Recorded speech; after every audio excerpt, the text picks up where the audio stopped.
Kerajaan negeri akan menjadi orang tengah untuk menyelesaikan isu pembinaan kuil di atas tanah milik sebuah pemaju perumahan di Taman Kota Kampung Sungai Rambai, Kuala Langat. Ini berikutan bantahan penduduk kampung itu berhubung pembinaan kuil berkenaan yang dikatakan berhampiran dengan kawasan perumahan penduduk Islam. Bagaimanapun, Adun Si Jangkang Dr. Ahmad Yunus Hairi berpendapat penduduk Taman Terbabit perlu kembali kepada sejarah asal tapak kuil yang bakal dibina.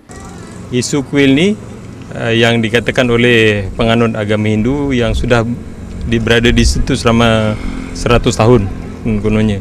Pada peringkat awalnya adalah kuil yang dibina untuk pekerja-pekerja ladang Lodeston di situ.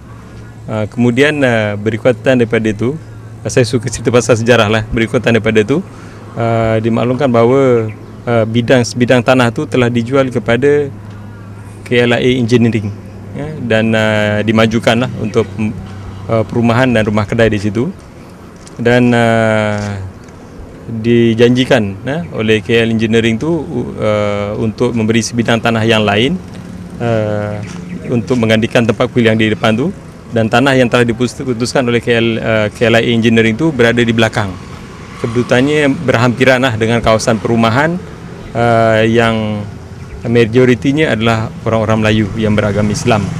Beliau berkata demikian ketika diminta mengulas isu bantahan penduduk pembinaan kuil di Taman Kota Kampung Sungai Rambai selepas mengadakan lawatan di Gerai Ramadan Asnaf Anjuran Lembaga Zakat Selangor di Batu Lapan Sejangkang petang semalam. Menurut Dr. Yunus, kerajaan negeri sudah pun mengadakan perbincangan dengan pemilik tanah tersebut dan rundingan sedang dijalankan agar pembinaan kuil terbabit dipertimbangkan semula.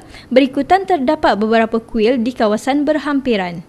Dalam pada itu, beliau meminta penduduk terbabit bertenang dan bersabar kerana kerajaan negeri akan bertindak sebagai orang tengah dalam menyelesaikan isu ini kerana tanah tersebut dimiliki syarikat swasta dan bukan di bawah kuasa kerajaan Selangor.